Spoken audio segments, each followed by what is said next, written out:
안녕하세요. 저는 올해 42살이 된 남자이고 슬아의 아들 한 명 있습니다. 저는 몇 년 전 아내와 이혼을 하고 제 인생이 끝난 줄 알았는데 기적적인 일이 일어나서 여러분도 삶의 희망을 버리지 않았으면 좋겠다는 마음으로 사연을 보내봅니다. 저와 아내는 30대 중후반에 결혼을 했어요.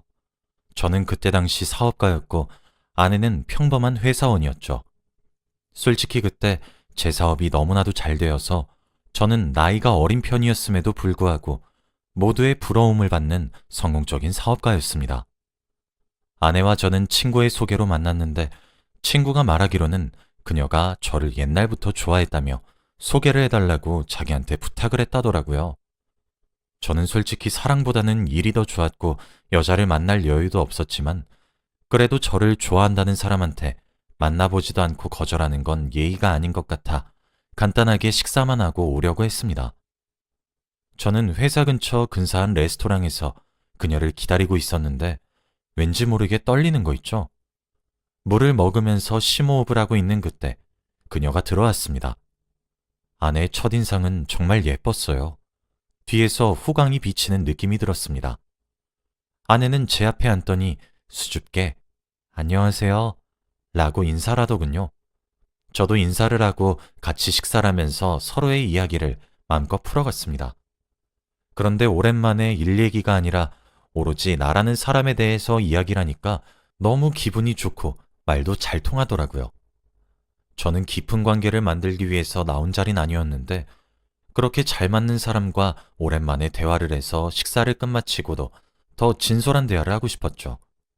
식사를 마치고 나오니 그녀가 저에게 혹시 전화번호라고 말하면서 자신의 휴대폰을 건네더라고요. 저는 제 전화번호를 주고 그날은 바로 집으로 돌아왔습니다. 집에 도착하고 얼마 지나지 않아 그녀에게 전화가 오더군요. 다음에 또 만나서 이야기 나누고 싶다길래 바로 다음날 데이트 약속을 잡았고 그날 새벽까지 전화를 했어요. 다음날에 만나서 이야기도 나누고 맛있는 것도 먹으면서 그렇게 친해졌습니다. 하지만 저는 아직까지는 그녀보다 회사가 우선이었기에 연애를 할 생각은 전혀 없었고 그저 편한 박 친구로 남아주길 원했지만 그녀는 그렇지 않았던 것 같아요. 저를 세 번째 본 날부터 바로 좋아한다고 자신의 마음을 고백했고 계속 전화를 하면서 저의 모든 일상을 알고 싶어 했습니다. 저는 이대로는 안 될 것 같아서 솔직하게 제 마음을 말했어요. 연인으로 발전할 생각이 없다고 하니 그녀는 우울해하면서 알겠다고 하더라고요. 저는 그런 그녀가 걱정이 되긴 했지만 그래도 이렇게 솔직하게 말해주는 것이 낫다고 생각했습니다. 그래서 그녀의 기분도 풀어줄 겸 그날은 술을 거하게 마시려고 저는 제가 잘 알고 있는 술집으로 그녀를 데려갔어요. 그녀와 만날 때마다 밥만 먹고 카페만 갔었지 술은 한 번도 먹어본 적이 없었거든요. 저는 그날 술을 먹으면서 진솔한 이야기를 하면서 취해서 갔습니다. 그런데 다음날 아침에 일어나니 저는 어딘지 모르겠는 호텔방 침대에 누워있더군요. 더 놀라운 건 제 옆에 누워있는 그녀였습니다. 그녀도 잠에 취한 상태로 누워있었거든요. 저는 상황 파악이 전혀 되지 않았고 도대체 새벽에 무슨 일이 있었는지 떠올려 보려고 노력했지만 어제의 여파로 인해 머리가 깨질 듯이 아팠고 전혀 기억이 나지 않았습니다. 저는 옷을 얼른 입고 그곳을 빠져나와 집으로 돌아갔어요. 그녀를 깨우고 싶었지만 무슨 말을 들을지 무서워서 그냥 두고 나갔습니다. 저는 집으로 돌아와서 수치를 해소하고 기억을 상기시켜 보았지만 제 기억으로는 절대 그녀와 그런 일은 없었어요.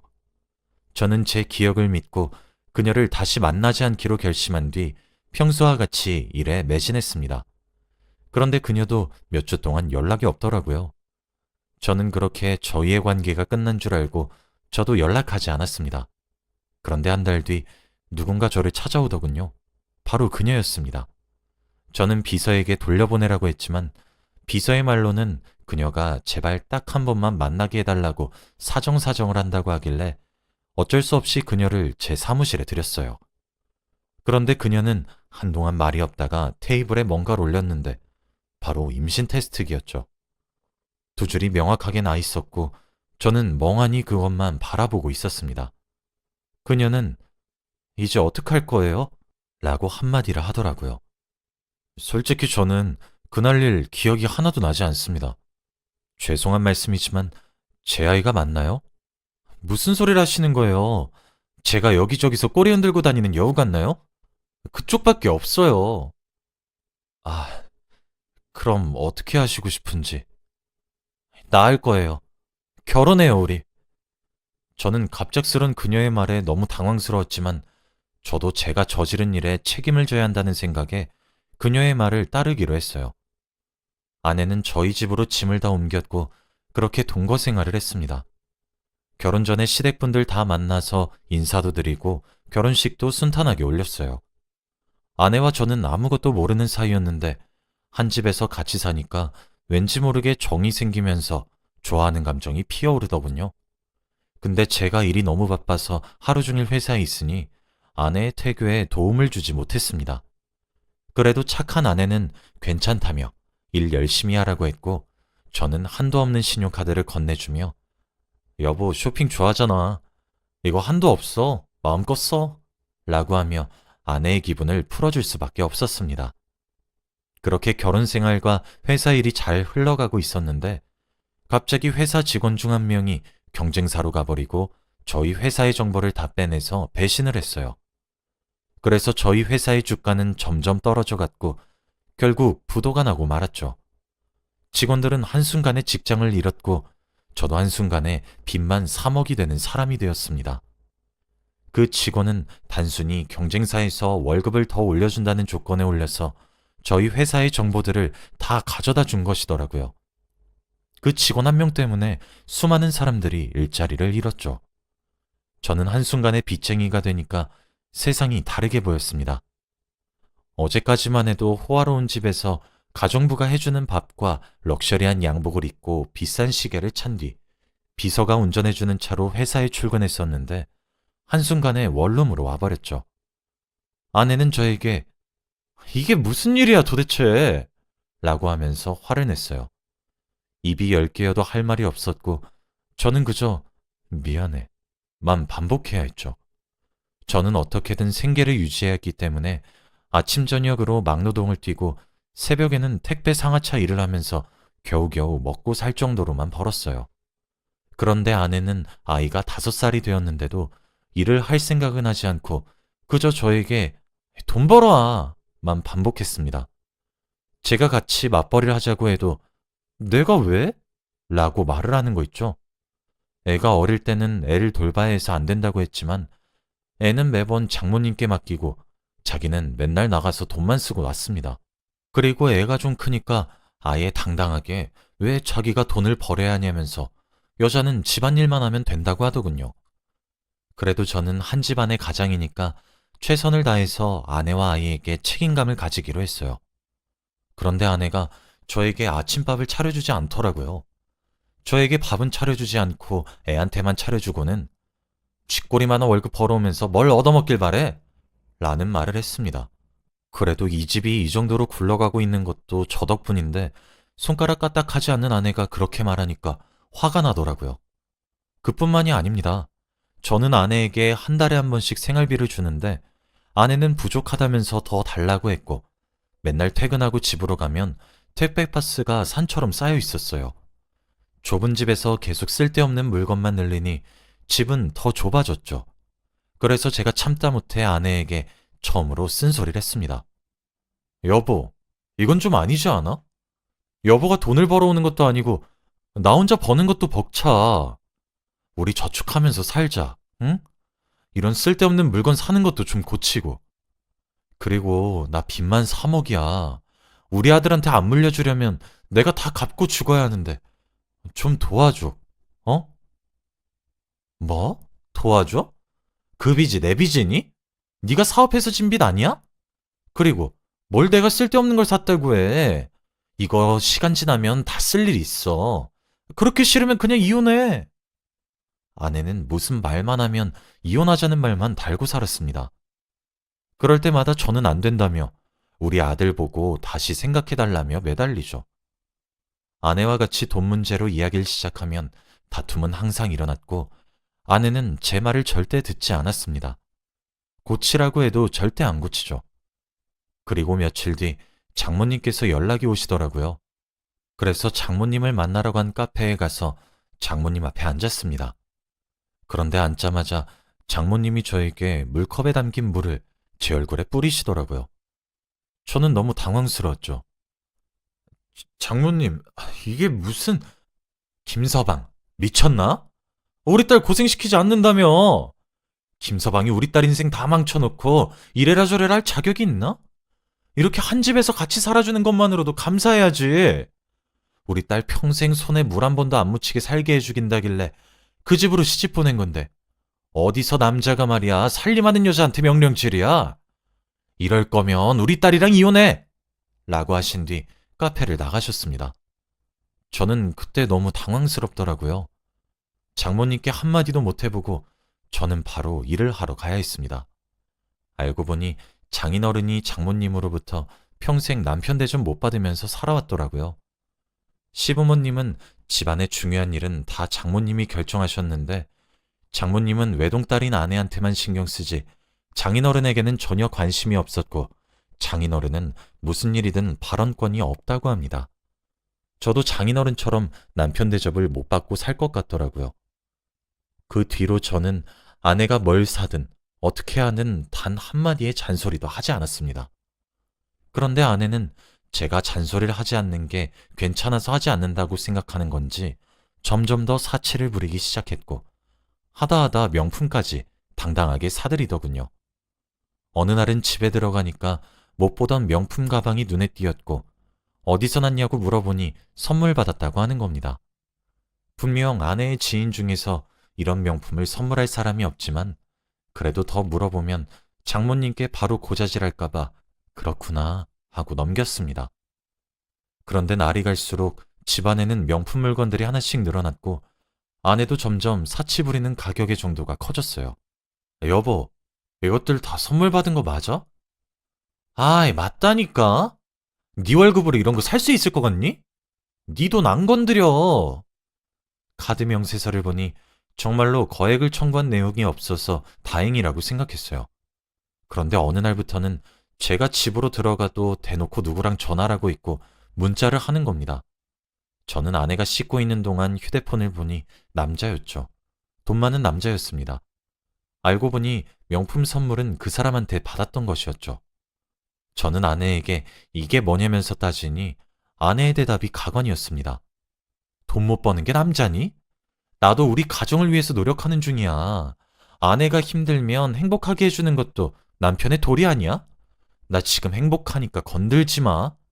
라고 하면서 당당하게 그 남자의 전화를 받고 아이 오빠 거리면서 애교를 잔뜩 피우고는 그 남자를 만나러 집 밖을 나갔어요. 그리고 아내는 하루 종일 집에 오지 않았죠. 저는 자고 있는 어린 아들을 껴안고 펑펑 울었습니다. 정말 어떻게 해야 할지 모르겠더라고요. 아내는 당당하게 불륜을 저지르고 있고 빚은 줄어들 생각을 안 하니 오만 가지 생각이 다 들었습니다. 저는 다음 날 아들을 유치원에 보내고 낮부터 술을 마시기 시작했어요. 도저히 맨정신으로는 살 힘이 나지 않아서 술 기운을 빌리기로 했죠. 그렇게 술이 거하게 취하고는 저는 집으로 돌아가는 길에 복권 판매점이 눈에 띄더라고요. 평소에 저는 복권을 사는 돈마저 아깝다고 생각해서 한 번도 사본 적이 없는데 왠지 모르게 그날따라 사야 할 것 같았습니다. 그래서 술 냄새를 폴폴 풍기면서 복권 한 장을 샀죠. 결과가 나올 때까지 며칠이 걸렸는데 저는 기대감도 없이 일만 했습니다. 그렇게 며칠 동안 복권을 산 기억을 깜빡 잊은 채로 현생에만 집중했어요. 그런데 저는 토요일 저녁에 갑자기 지갑 속에 넣어둔 로또 종이가 생각이 났고 숫자를 확인해보니 제가 1등에 당첨된 게 아니겠습니까? 저는 눈을 씻고 다시 봐도 1등이 확실했고 상금은 무려 18억이었어요. 저는 이게 꿈인지 생신지 전혀 믿기지 않았죠. 그 돈이면 제 빚은 물론 평생 먹고 살 수 있을 정도의 돈이었으니까요. 저는 월요일 아침이 되자마자 은행으로 가서 당첨금을 수령하고 집으로 돌아왔더니 아내가 집에 있었습니다. 저는 당당하게 이혼을 하자고 요구했고 그녀도 이제야 나 풀어주는 거야? 라고 하며 굉장히 좋아하더라고요. 너 그 남자랑 살 거야? 아니, 그 남자 유부남이야. 그냥 돈 받아 먹으면서 지내는 거지. 너도 처음엔 돈 많아서 내가 찍잡된 건데? 날 사랑하긴 했니? 사랑했지. 너 말고 네 돈을. 저는 당당한 아내의 말투에 할 말을 잃었어요. 그렇게 저희 관계는 끝이 났고 아이는 제가 데리고 와서 키우게 되었습니다. 저는 제가 받은 당첨금으로 집도 새로 사고 모든 것을 다 새로 시작했답니다. 사업도 조그만하게 다시 시작했는데 한번 해본 경험이 있으니 승승장구하고 있죠. 그렇게 몇 년이 지났고 아들도 어느덧 많이 컸어요. 그런데 어디서 들었는지 아내가 제 이야기를 듣고 저를 찾아왔더라고요. 다시 합치자면서요. 저는 그런 그녀가 우습기만 했고 그 말에 대답을 할 가치가 없었습니다. 아내는 그 남자에게 꽃뱀이라고 배신을 당해서 있는 돈 없는 돈 하며 다 뜯겼고 그 남자의 아내한테 고소까지 당해서 위자료까지 내야 한다고 하더라고요. 결국 또 돈 때문에 저를 찾아온 거죠. 저는 절대 안 된다며 다시는 찾아오지 말라고 내쫓았습니다. 그런데 원래라면 며칠 동안 집착할 아내가 정말로 다시는 안 오더라고요. 저는 다행이다 싶었고 다시 일상으로 돌아왔죠. 그런데 며칠 뒤 제가 퇴근을 하고 집으로 왔는데 저희 아들이 갑자기 진지하게 저를 앉히더니 아버지, 제가 사고를 쳐서 그런데 합의금 5천만 원이 필요해요. 라는 말을 하는 게 아니겠습니까? 한 번도 사고를 쳐본 적이 없는 착실한 아이가 밖에서 그런 일을 벌였다는 것이 믿기지 않아서 아들한테 누구한테 그랬냐고 물어보니까 말을 잘 못하더라고요. 저는 그때 갑자기 아내가 떠올랐습니다. 아들은 거짓말을 전혀 못해서 거짓말을 하면 온몸에서 티가 나는데 그때가 딱 그랬거든요. 설마 엄마가 널 찾아왔니? 라고 물어보니 아들이 몇 분 뜸을 들이다가 네 라고 했습니다. 제게 찾아오지 않았던 이유가 바로 아들을 찾아갔기 때문이었죠. 아내는 5천만 원이 필요했고 아들이 달라고 하면 제가 줄 줄 알고 개인적으로 찾아가서 거짓말을 부탁했던 겁니다. 진정으로 그게 부모의 모습이 맞나요? 저는 너무 화가 나서 아내를 저와 아들에게 접근 금지 가처분 신청을 했고 절대 저희 근처에 얼씬도 못하게 했습니다. 그렇게 하니 저희 아들도 안심하더라고요. 그렇게 저는 지금까지도 아내의 얼굴을 단 한 번도 본 적이 없어요. 살았는지 죽었는지도 모릅니다. 아들도 엄마를 본 적이 없다고 해요. 여러분, 정말 사람 인생 아무것도 모릅니다. 평생 돈 많은 채로 살 줄 알았던 저도 한순간에 빚쟁이가 되었고 한순간에 로또 때문에 부자가 되었어요. 그런데 확실히 알아차린 게 사람이 밑바닥을 보이니까 사람이 걸러지더군요. 제가 만약 빚쟁이가 되지 않았더라면 아내의 속내를 전혀 모르고 살았을 것 같아요. 그거 하나는 좋은 것 같아요. 제 이야기는 여기까지입니다. 들어주셔서 감사합니다.